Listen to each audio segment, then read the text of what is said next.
Video is a collaboration with Programming Knowledge. In this video, we'll talk about how we can implement the put and the delete request for our Spring Boot REST API application. And we'll see how we create the controller and also the service for this, and we'll run it on Postman and see what the output is. So just to give you a brief recap of what we have done in the previous videos, so we are making a to-do list REST API Spring Boot application where we have a to-do list API which we are going to create, which is going to have things like creating a task, updating a task, and deleting a task. So the CRUD operations that can be performed in a simple REST API but using Spring Boot. So in the initial videos, we made our to-do entity where we had a simple to-do class, and we had the attributes or the variables for the class, which is ID, name, summary, description. We had generated the getters and setters, and also the parameterized and non-parameterized constructors. After that, we talked about how we can do a dependency injection into our Spring Boot application in the controller, where the to-do service is a singleton and how it works behind the scenes and all of that. And then we implemented a few requests. So we implemented 3 API endpoints, which is /todos, which is get all to-dos. And the other one is getting a single particular to-do based on the unique ID. And the last one is create to-do. And we also talked about how we just have an in-memory data right now. So we don't have a database yet, but the video after this will be starting our database journey. So we'll actually connect a database to our REST APIs, and then we'll be actually dealing with that. So in the upcoming videos, we'll also talk about how we can actually deploy our application on the cloud so that everyone and anyone can access it and use the API. So that is for later videos, but for this video, let's start implementing our put and our delete requests. So let's start with put first. So let's make our simple endpoint controller for this. So we just have a request mapping, and the method is going to be equal to request method dot put. So pretty straightforward, nothing different here. And the value is going to be equal to /todos /id. So only when we have the particular ID of our task, only then we can change it. So that is it. Next, what we have to do is make the method or code up the method. So we'll be having update to do, and now this will be having a path variable. So let's write that. Nothing extra here, just simple stuff which we have already done before. The path variable is going to be the ID, so the integer ID. Oh, sorry, my bad. And we'll also be having a request body where we have the updated things which you want to update inside our to-do, right? So request body, and that's going to be a to-do object called as to-do. Great, awesome. So now we have our method ready, and all you have to do is just like post, we just have a to-do call to the to-do service dot update to do and pass in our object. Now obviously this hasn't been made yet, the function update to do hasn't been made yet, so we'll have to code that up, but this is how the controller looks like. So pretty simple, pretty straightforward, nothing complicated here, exactly like post, but we have an ID and we have a request body. So let's implement update to do now. So create method, and this is our auto-generated stub to fill in. So let's fill this up now. So how do we actually update our task, update our to-do object here in this array list, right? So what we can do is, instead of doing a filter and lambda functions, all of that, we'll just do a simple for loop where we loop through each and every to-do list object, and then we check if we have the one by ID. So we check by ID. So if the to-do.id is equal to the ID inside the list, then we update, or then we set the object at that place, or we replace it. So pretty simple, pretty straightforward. If you know Java, that should be more than enough, but let's actually implement it now. So for int I equal to 0, I less than todos dot size I plus plus, and now we are looping inside. Let's get the to do.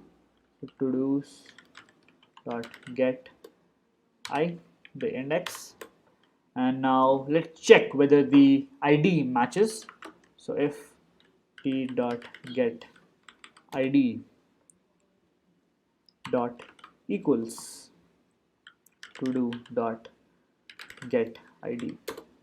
So if the ID matches, then we have to update our function. So let's see how that works now. So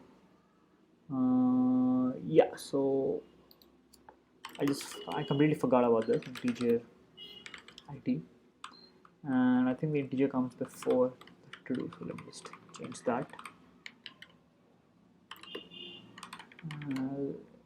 Let me just fix this.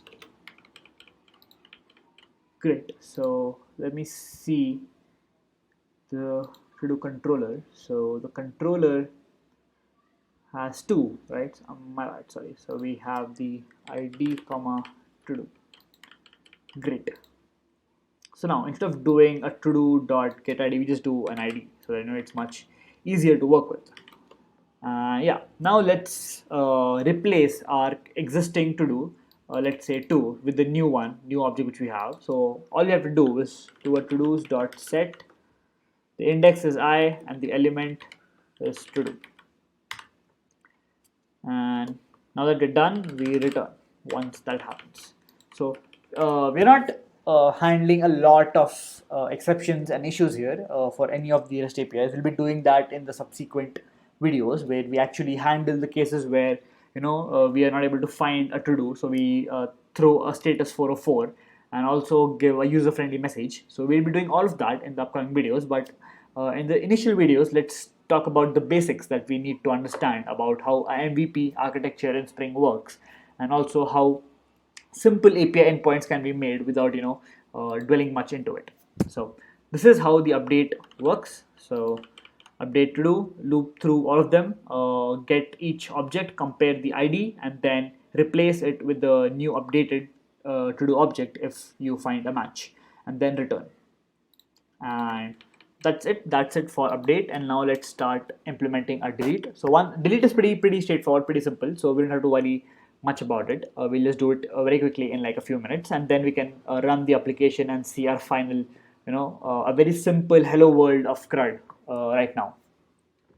So again, let me just copy paste a lot of it here now. We don't have to write so much again. So we copy this again, and we just need to make a few changes. So this is going to be delete. Yep, and we don't need a request body because we just get the ID and we delete it automatically. And this has to be deleted.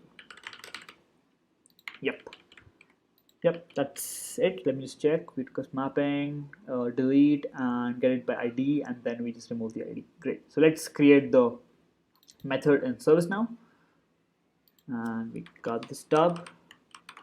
So again, the delete logic is pretty simple and straightforward, just like the update and the rest of them. We just have to loop through every single one again, and then delete the one which we get a match by the ID. So now that we have already done a for loop, let's do a lambda function again, because it's much more intuitive to do it with the lambda function here, and you'll see why. So all you have to do is return. So okay, we don't have to return also, we have a void. So we do a todos dot remove if, and we have a lambda function now. So for every to do object, remove it if t dot get ID dot equals the ID, and that's it. So since ID is unique, it will remove the ones which have the same ID. So again, if there's only one ID of one, then one is removed. So that's it. That's pretty much it. We just remove it if the ID is equal. So as I said, we are not doing a lot of we are handling a lot of issues and exceptions here, because this is a very basic implementation, and we'll talk about or worry about them in a later video. So just to see what's happening here, we are assuming that the to-do ID is unique, so we have to add that unique constraint here and the annotations, but we'll do that later. But the to-do ID is later, then we remove it if there is a match, and that's pretty much it and how delete works. So let's run the application now and see if our implementation is right. So let me just run it before we actually use Postman. So run as Java application.